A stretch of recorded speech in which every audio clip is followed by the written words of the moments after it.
Thank you for joining us. You made it right on time. It's Nationwide on the network service of the NTA. I'm Ruth Aguele. Let's start by telling you that the federal government is working out modalities to assist rural farmers with affordable vehicles through cooperative groups to reduce the effect of COVID-19 pandemic and other variables on food security. The Ministry of Special Duties and Intergovernmental Affairs is leading the new initiative and has held an inter-ministerial meeting to that effect. Let's get the details from Mitari Pan. Access to markets, especially cost of transportation, is said to be taking a toll on the price of foodstuff and the income of farmers. Now, the federal government, through the Ministry of Special Duties and Intergovernmental Affairs, is introducing a program that will mitigate difficulties encountered by rural farmers and other SME groups as part of the efforts to lift millions of Nigerians out of poverty. In collaboration with the Ministry of Agriculture and Rural Development and the private sector, thousands of buses under a hire purchase arrangement are to be rolled out.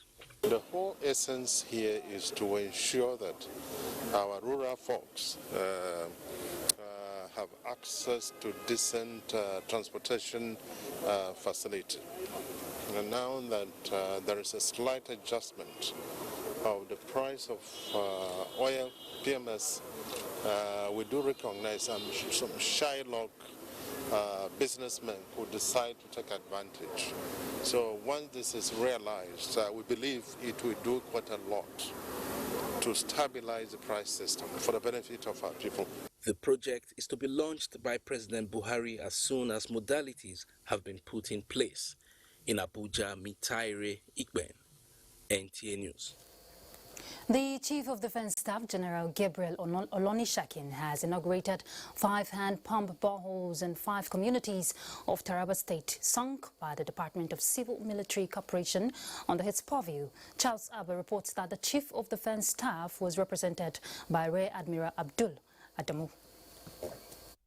Over time, military operations like that of the 4 Special Forces Command, the Nigerian Air Force and the Operation Wellstroke, which covers Benue, Taraba and Nasarawa states, continue to use the kinetic approach to quell security challenges in various communities. The Chief of Defense Staff, represented by Rear Admiral Abdul Adamu, said the sinking of boreholes in the communities could yield more sustainable peace. This project, which we call a Quick Impact Project, is just one of the ways to pay back those peaceful communities to sustain the peace. 2 of the boreholes were sited at Wukari New Site and Rafin Kada in Wukari Local Government Area, 1 at Akate in Donga Local Government Area, and 2 others in Takum and Chachanji communities of Takum Local Government Area, which are areas that embraced the peace initiated by Operation Wellstroke. We believe that by giving them what they really require, it will go a long way to find the peace which is now existing in the southern Taraba. Taraba State Governor, represented by his Special Advisor on Security, Colonel Wunuken Angio, retired, and Benefiting Council Chairman, acknowledged the efforts of Operation Wellstroke in restoring peace to the communities and thanked the Chief of Defense Staff for making life more meaningful for the people through the provision of water. Before now, Wukari, Akate and Takum roads were dreaded due to activities of armed bandits. From Takum, Charles Abba, NTA News. All right, and still staying in Benue State, we hear that the state has expanded Security Council, which has met stakeholders of Sankira axis and resolved to give peace a chance following the incident that resulted in the death of Ghana and the arrest of 40 others by security operatives early this week. Governor Samuel Otom, who chaired the meeting, states that the state government will continue to work with the security agencies. Again, Charles Abba reports that the tort thief, Professor James Ayase, also attended the meeting. It expanded Security Council meeting with traditional rulers and local government council chairmen of Logo, Ukum, and Kasinala local government areas that make up the Sankara extraction of the state was informed by the killing of Tewasi Agwaza, alias Ghana, and the arrest of 40 of his alleged accomplices by security personnel, which created panic in the various communities. Governor Samuel Ortom said it is to avoid further anxieties and to dissuade people from taking laws into their hands that the forum unanimously resolved to tread the path of peace. The governor said that in spite of the situation, the meeting agreed to continually work with security agencies, but requested that the boys held by the military be released to go through civil processes. The other thing is all items that were confiscated, we are also appealing to the military to return them. Some of those vehicles were hired, some of them are official vehicles to our government officials, and some other things were documents. So we appeal that all this be returned to us. Governor Tom reiterated that while the 42 youths who have been granted amnesty are being profiled to undergo skills acquisition program, the door of amnesty is still open for others in the state. He urged security formations to beef up surveillance and intelligence to effectively handle the challenges of insecurity. In Makudi, Charles Abba, NTA News. We're not done with security, but this time around in Uyo, a mob attack on security and civil defense officer attached to expatriates involved in the construction of Aguele Road led to an accidental discharge that claimed the life of one Onyekachi Nwogu at a portion of the road barricaded by some youths of Umokoro community in Obungwa local government area of Abia State. An eyewitness, Abdullahi Abubakar, who drove the expatriates during the incident, says the NSCDC officer narrowly escaped death. Kelvin Samuel reports that the construction expatriates were returning to their base in Uyo. In the incident to a cross-section of journalists in Akwa Ibom State, the driver, Abdullahi Abubakar, said on sighting the barricaded portion of the road, the security personnel alighted to dialogue with the youth to let them go about their business. But he noticed that the youth were moving towards the officer, who retreated and released a warning shot. But while some ran away, others persisted before the second shot that hit the man. I saw them trying beating the security man. They are trying to beat the security man. The soldiers, they are covering him. They are telling them to stop. But wait, because there are many of them stick and all this, they're beating him with his rifle. I don't know, from there, so I just find my way. When contacted, the commandant of the Nigerian Security and Civil Defense Corps, NSCDC Akwa Ibom State Command, Samuel Fadeyi, debunked the rumor making the rounds that the incident occurred at the man's residence, saying that the officer and the expatriates were on their way back to Akwa Ibom State from Aba, and as such could not have gone to anybody's house, especially as they had no business with the man in question. He, however, assured that his command is doing everything possible to reach out to the deceased family with the hope of amicable settlement. When it comes to firearms, we don't play with it. Our salaries are being paid by taxpayers' money. We cannot turn back on them. Officer Robinson Otobo, who was almost lynched to death by the mob, was rescued by soldiers at a nearby military checkpoint and is presently receiving treatment at an undisclosed hospital. In Uyo, Kevin Samuel, NTA News. Now let's delve to flooding. With the continuous rise in the water level of River Niger, residents of the coastal communities in Anambra State said they are very much alert. Well, Uchenna Nwokoyo will tell us more. Some parts of Onitsha and Obaro local government areas are within the flood-prone areas. Aside the preparations of the state government, residents and traders within the coastal areas of the River Niger said they are closely monitoring the situation. Part of their preparations include evacuation of farm produce. We are preparing.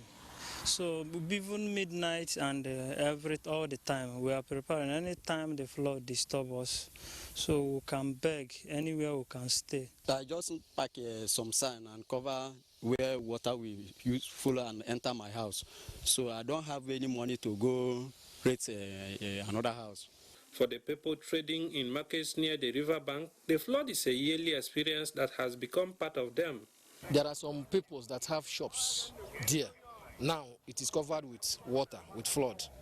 But we do provide for them where to trade when such a thing occurs.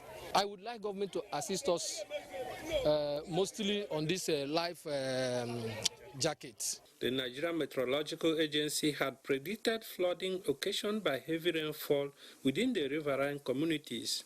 In Onitsha, Uche Nawekoyo, NTA News. And in Kebbi State, following the flood disaster that ravaged parts of the state, many households have been rendered homeless. Nura Tanko Wakili was at some of the affected communities and now report. Namangoma is a village in Gondo local government area of Kebbi State that is said to have never experienced flood except this year. The village is completely sacked by the flood, as over 90% of its building collapsed following the incidents, rendering hundreds of households homeless. Although no life was said to have been lost to the disaster in Namangoma, properties worth millions of naira had been destroyed, including hundreds of animals. Our buildings, our stores, our food have been taken away to the riverside. Nothing left. Even the garment we are wearing, this is the one we have. All parts of Namangoma have a lot of houses, rooms, which was lost. A lot of money, animals were lost. Yesterday, I instructed one of our contractors to come and dig 3 boreholes so that they can get drinking water. It was also a hard time for many households in Argungu, Arewa, Jega, Kalgo, Birnin Kebbi, and many other local government areas where hundreds of houses were destroyed by the flood disaster. This development has further worsened the emergency situation authorities are already battling with, as relevant agencies are said to be stretched to capacity. That is the work of God, and it is nature, and you cannot control nature. And it's not their own mistake. Meanwhile, Kebbi State government has directed all local government councils to provide all necessary support to the victims of flood disaster across the state. Although 11 local government areas were earlier predicted to experience flooding, the disaster has now affected all the 20 local government areas in the state. Nura Tanko Wakili, NTA News. Well, Asaba is not left out, as some communities living within the flood-prone areas in the state have been placed on alert of an impending flood, as predicted by NIMET. Against this backdrop, Thelma Eliogo examined the measures put in place by Delta State government to ensure safety of lives and means of livelihood of the people. Ever since NIMET alerted the country of impending flood in coastal states, there has been trepidation in residents of flood-prone areas in Delta State. This is arising from their experiences in the 2012 and 2019 perennial flooding, which destroyed homes, farmlands, and other sources of livelihood. Some of the victims are yet to fully recover from the after effect. As you hear say flood, they come again, everybody they fear. Because you remember what happened 2012 and 2019. It's not easy for us. So, with the beg God, may flood not come again. During this time, some will go and stay in somebody's house to allow the flood to come down before coming back to the house. Many people are afraid of the flood that is coming this year again. So we are begging on the government they should try to help them. The state government, taking cognizance of the devastation of flooding in 19 local government areas of the state, say it is putting up preemptive measures to mitigate the challenge.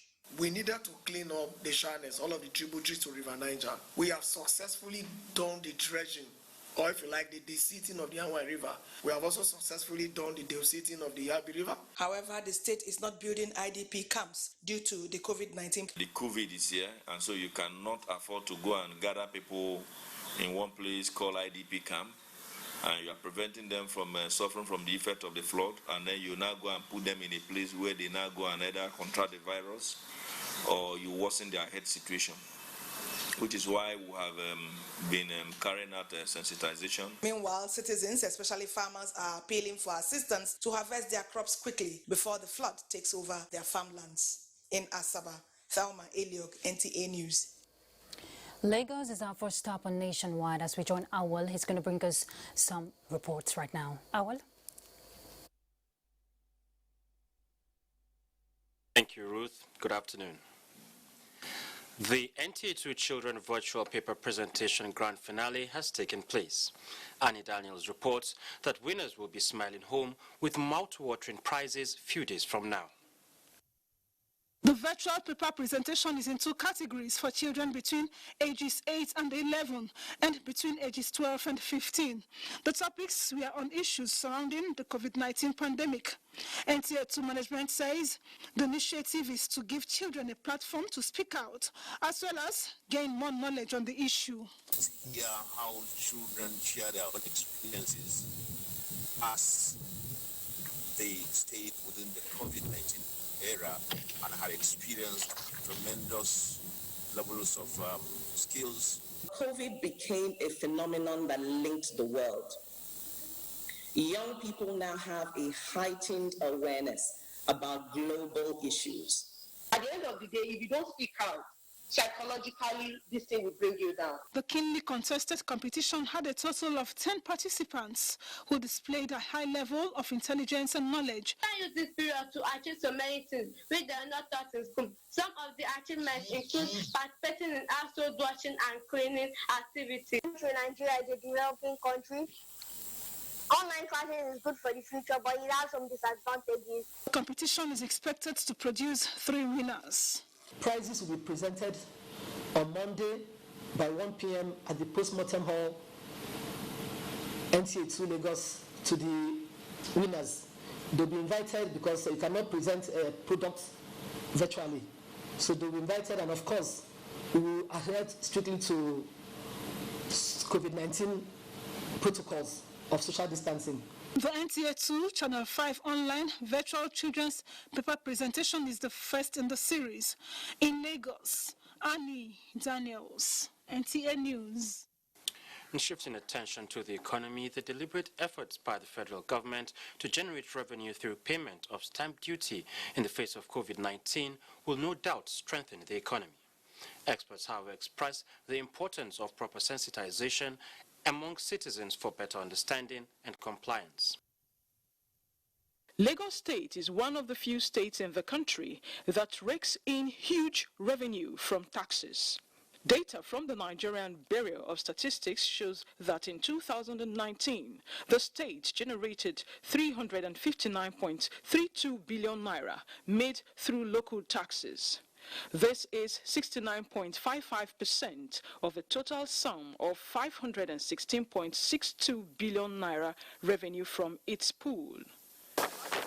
The trend has translated into developmental projects. A loan brought about 270 billion naira to the table. Direct assessment brought in 16 billion, and then road taxes brought in about 9.7 billion. The directive by the Federal Inland Revenue Service that some listed transactions such as bank transactions and lease agreements, among others, would attract payment of stamp duty is an indication of little drops that make a mighty ocean. Ultimately, I'm sure the economy will benefit because it's likely to impact on revenue significantly. I must admit that. But the point to emphasize is that we should identify the vulnerable segments of this society. We didn't pay stamp duty. How will government have money to fix the road or to provide social amenities? The government part, they need to do more enlightenment. They need to enlighten people and explain to us what the stamp duty means. For Lagos State government to boost revenue from stamp duty and strengthen a shrinking economy from the effects of COVID-19, it would require an expansion of its tax database and enforcement to ensure compliance. In Lagos, Amaka O, NTA News. You're watching NTA Nationwide. Time for a break. Don't go away. Welcome back. The Nigeria Center for Disease Control has announced 188 new cases of COVID-19 in the country. The figures indicate that Lagos has 47 new cases, followed by Enugu with 25, Plateau 21, FCT 14, Abia 11, Delta 10, Bauchi, Ondo and Kaduna states have 8 cases each. Others are Ogun 6, Imo 5, Benue, Katsina and Taraba 4 cases each, Edo, Kwara and Oyo 3 cases, while Rivers and Yobe have 2 cases each. With this development, Nigeria has 56,017 confirmed cases, 43,998 treated and discharged, while 1,076 have died of the virus. Let's look at good governance. Youth in Nigeria are advocating for a robust national leadership reorientation that is devoid of regional, tribal and religion affiliations.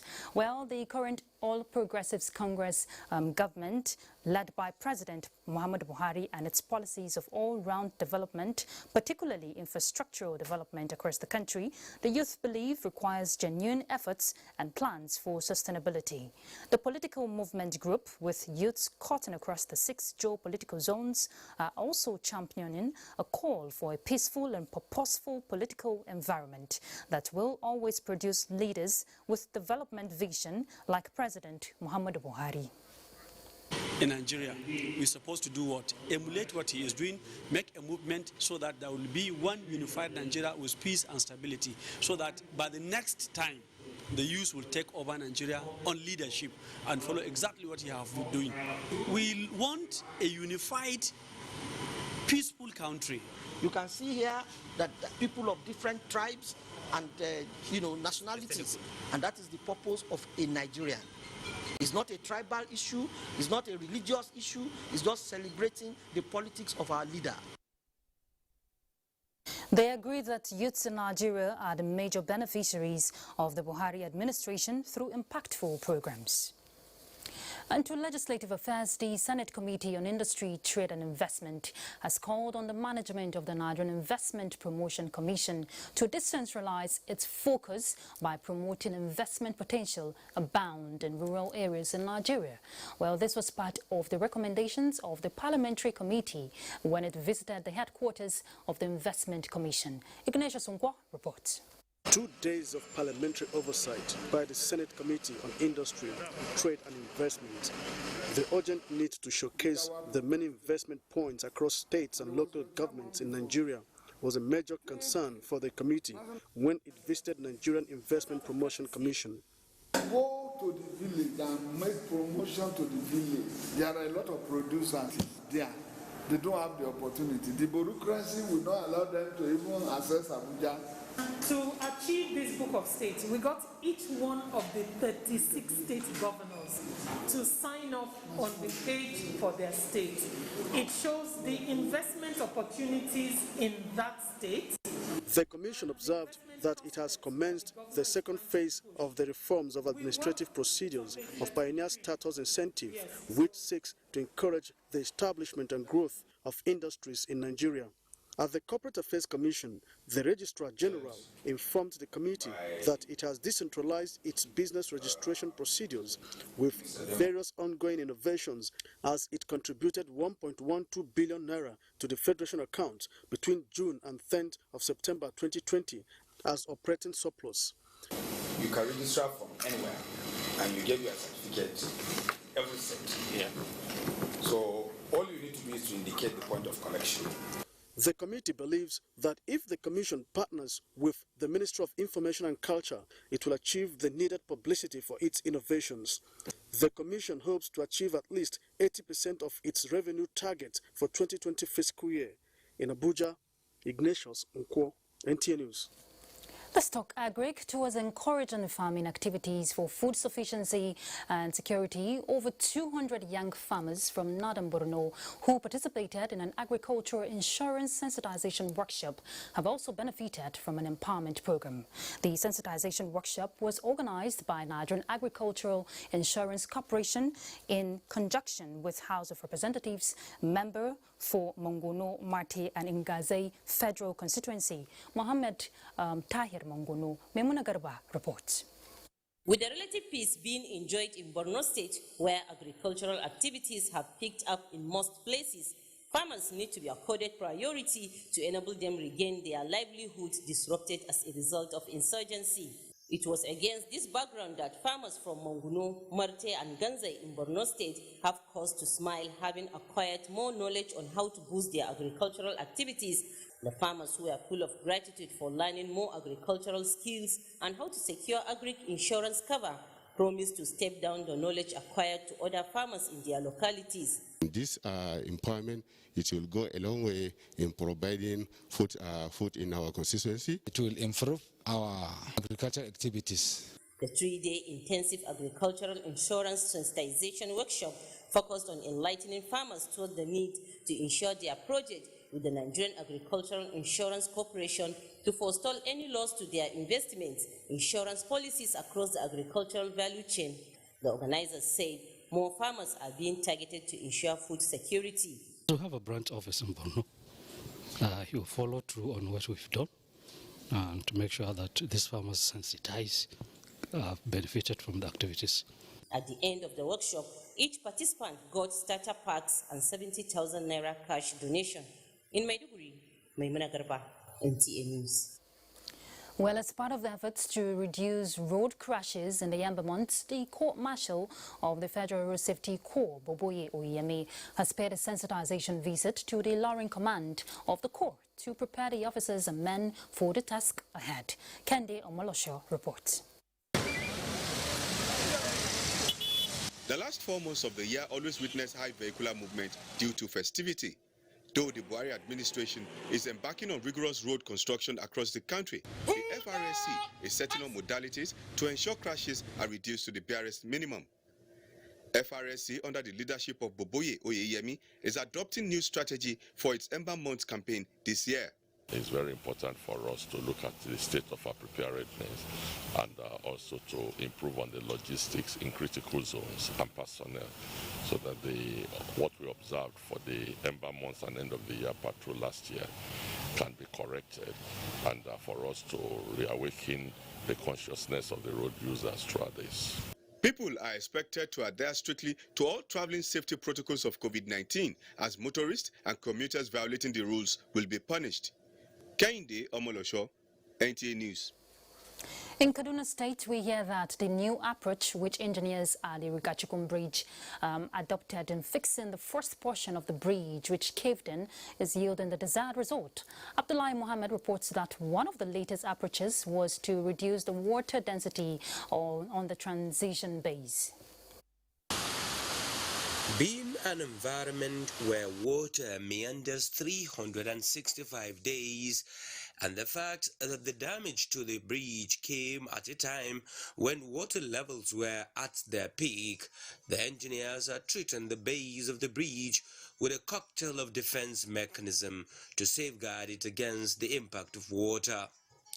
After a series of layers of boulders and concrete to fill the transition base, a basket of an iron rod is now being laid where casting will follow to serve as a buffer against the negative effects of rainfall on the base of the bridge. With the pace at which the engineers are fixing the damaged portion of the closed bridge, reopening it may not be far away. The alternative bridge, which is in use now, also begs for attention, but it is the saving grace for now. In Kaduna, Abdullahi Muhammad, NTA News. Governor Lalong of Plateau State inaugurates one-stop shop. Let's get the details from Felicia as we head to Jos right away. Thank you, Ruth. Welcome to Jos. As part of commitment towards sustainable economic recovery and to improve the ease of doing business, the Plateau State government has established a one-stop shop investment center in Jos. The reports.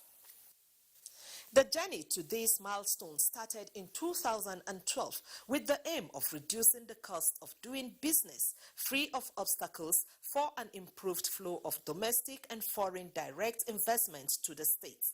The One-Stop Investment Center, which is a national strategic focus when fully utilized, will spur the growth of businesses, create jobs, and boost economic viability in the state.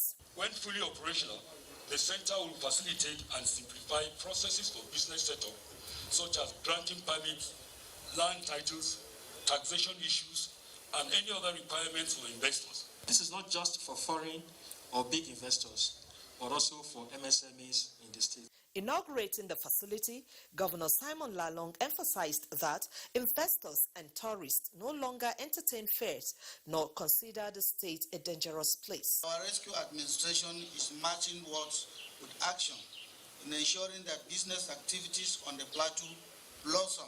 With COVID-19 impacting the global economy, and seriously affecting our state's fortune. We need to adopt new approaches to survival by taking advantage of avenues that will assist our people engage in businesses and job creation. The center presently has 18 participating agencies from both state and federal governments. Still on efforts to rejig the economy, air passengers in Plateau State will soon experience ease in business trips as well as attract more investors to harness the rich economic potential Plateau State is endowed with. This followed the introduction of flight services from Jos to Abuja, expected to commence soon from the Yakubu Gowon Airport. Hyper Asheziko Pep reports. This is the Yakubu Gowon Airport, soon to commence flight operations from Jos to Abuja to ease business trips, attract more investors and create viable platform for tourism. The major policy thrust of this government rests squarely on tourism, economic rebirth, and of course peace and security. Now all this translates to the fact that communication is key to all of them. Now the opening of air schedule from Abuja to Jos will actually encourage tourists to be on the plateau. The Plateau State government, as a matter of concern, have also tried to establish what we call the one-stop investment center, whereby we complement the activities of the airport. With this, a lot of people who have been conscious of security issues on the road before will find it easier. And you're going to have an immeasurable growth for business on the plateau. I hope the cost will also be reasonable. But let it start. It's a very good initiative, and we should support it. And then when people know that it's happening that way, I'm sure they will have some cargo session also. Things will become much better. The flight services are expected to place the state on the path of economic growth. Every preparation has been on ground for them to start a very successful operation. The airport authorities are assuring passengers of quality air services. From the Yakubu Gowon Airport, Asheziko Pep, NTA News. This is Nationwide. More reports in Abuja as we rejoin Ruth. Thank you very much, Felicia. Imo State Governor Hope Uzodinma says the Emergency Communication Center has contributed largely in combating security, health and other emergency-related issues in the state. He made this known at the official launch of the center by the Minister of Communications and Digital Economy, Isa Ali Pantami, in Owerri. Bright Abuchu reports. Earlier in the year, President Muhammadu Buhari launched the Emergency Communication Center, which activated the Universal Toll-Free 112 number service in Abuja as a veritable platform to enhance security of lives and property. I want to assure the President through this delegation that Imo State will continue to support his policies, continue to support all the social interventions extended to our people with a view to alleviating the challenges in this state. Minister of Communications and Digital Economy, Dr. Isa Ali Pantami, says the EECs played a vital role during the total lockdown occasioned by the coronavirus pandemic, as it provided a platform for members of the public to seek life-saving information by dialing 112 from any of the networks. With this number, you will be able to share information about a crime of corruption being perpetrated or perpetuated to the relevant institutions that will be able to provide intervention or arrest the situation as the case may be. The Emergency Communication Center has so far been activated in 19 states, including the Federal Capital Territory in Owerri. Bright Ibuchu, NTA News. All right, let's join Kemi in Ibadan. She has more reports for us on Nationwide. Kemi. Ruth, and welcome to Ibadan. Oyo State has been identified with highest number of victims of human trafficking in Nigeria. This was disclosed by the Director General National Agency for the Prohibition of Trafficking in Persons, NAPTIP, in Ibadan, the Oyo State capital. Correspondent Oyeyin Komole reports. Data from the National Agency for the Prevention of Trafficking in Persons, NAPTIP, revealed that 1,052 indigenes of Oyo State have been rescued from trafficking between 2004 and July 2020. The data was described as alarming when compared to the total number of victims from other states in Nigeria. IOM has facilitated approximately the return of more than 19,800 Nigerian nationals from various parts of the world. Zero tolerance policy on ground for human trafficking, together with stricter measures being put in place, would drastically curb this practice. To this end, Oyo State government and NAPTIP are collaborating with other major players to stem the tide by setting up a task force. The state task forces on human trafficking have a pivotal role to play in ensuring adequate sensitization at the grassroots. Oyo State being a border state to the Republic, a lot of human trafficking are going on there. And I'll take this opportunity to implore the immigration service to support us. As human trafficking is said to be assuming a fearful dimension, NAPTIP is optimistic of strengthening its operations in Oyo State. In Ibadan, Oyeyinka Omole, NTA News. The decision of Ogun State government to reopen primary, secondary and tertiary institutions in the state with effect from September 21 has been described as a welcome development, which is long overdue. Respondent Joel Popola reports. Educational institutions across the country were forced to shut down abruptly with the discovery of coronavirus in the country in March, which elongated the academic lifespan of some students. But that is about to change with the decision of the state government to reopen schools to enable the education sector to bounce back, while some other states have also followed suit by releasing their templates for school resumption. Parents are excited that their children are going back to school. Just like the parents, the academics are in support of the decision of the state government to reopen schools in view of the negative impact of the closure. They have been away for the past 5 months, and the students have engaged themselves in various atrocities that is affecting them, affecting the society, and affecting the school as a whole. I want to encourage everyone, the stakeholders in the educational sector, to be safety conscious. Pupils between ages 1 to 5 in the nursery and kindergarten classes will not resume on the 21st of September, but will join their seniors in the next phase of resumption. In Ijebu-Ode, Joel Ukbola, NTA News.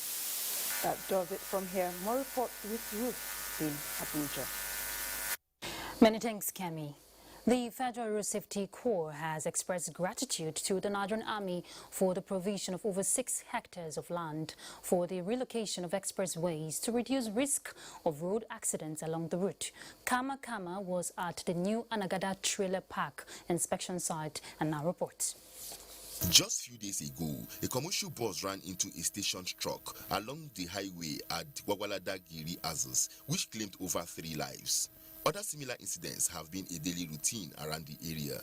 Over a decade, trailers have consistently parked on the shoulders of the highway, posing serious danger to road users. The Nigerian Army, in collaboration with Collective Ventures Limited, the managers of Livestock International Market, Anagada, mapped out over 6 hectares of land for the provision of a standard trailer park. It's part of the social responsibilities of the Nigerian Army and the Collective Ventures to save life and safeguard the general public for safety, actually. And there is a need of getting this trailer park in this place. We are not going to let them down. We must make sure we fulfill our promises within a twinkle of eye. FRSC FCT Sector Commander Ayuba Wobingora and other traffic and security personnel expressed their impression of the new proposed trailer park. Efforts have been put in place to get a temporary trailer park, but does not be possible. Today, we are witnessing a very large land. The market was established 2nd January 2019 by the Chief of Army Staff to boost economic activities around the area. Kama Kama, NTA News. And Sokoto will be our last stop on Nationwide as we join Musa for more reports.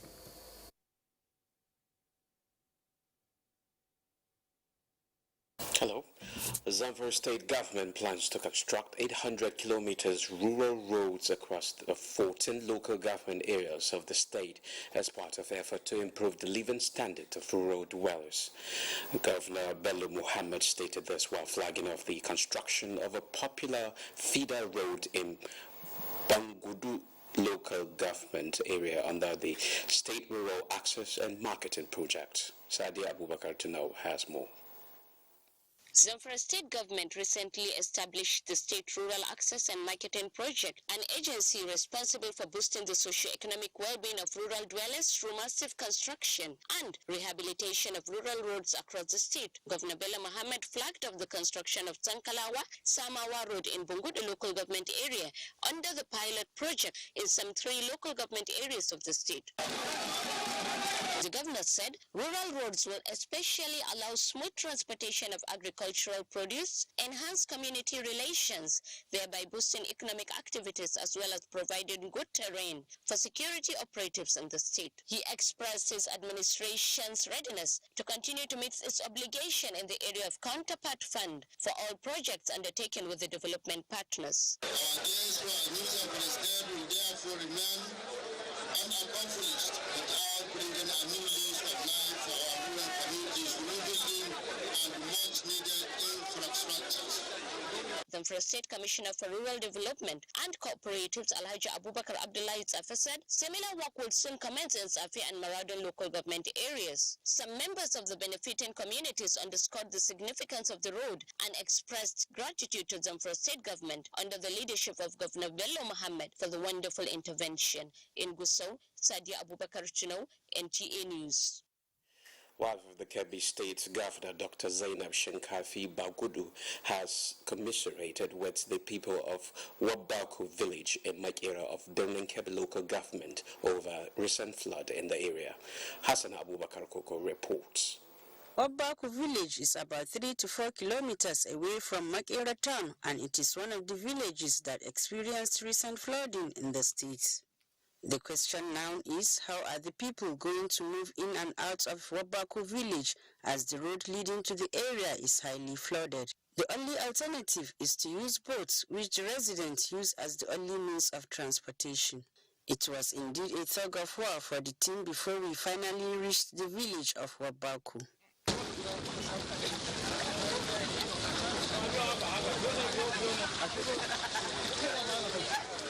The wife of the governor, in a message delivered by Hajia Asma Shinkafi, said Dr. Zainab Shinkafi Bagudu was greatly shocked over the incident and therefore sympathized with them, adding that they should accept it in good faith. A health practitioner, Hajia Hadiza Kola, advised the people of Wabaku to take personal hygiene serious, stressing that they should always boil their drinking water to prevent outbreak of cholera and other diseases. The district head of Wabaku, Hakimi Maisaji, thanked Dr. Zainab Shinkafi Bagudu for her support at this trying time.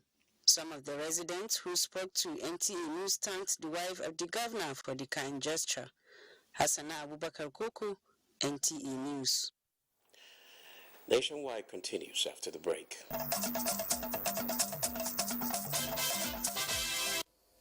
Welcome back.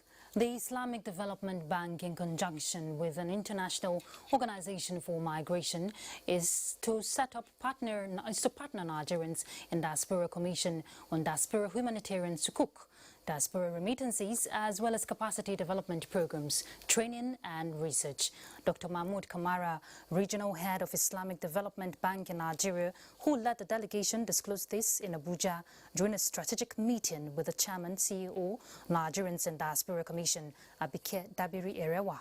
Dr. Kamara explained that the Diaspora Humanitarian Sukuk will help assuage the sufferings of Nigerians, particularly those who have lost their means of livelihood and were struggling for any means of survival. A welcome development for the CEO of NIDCAM.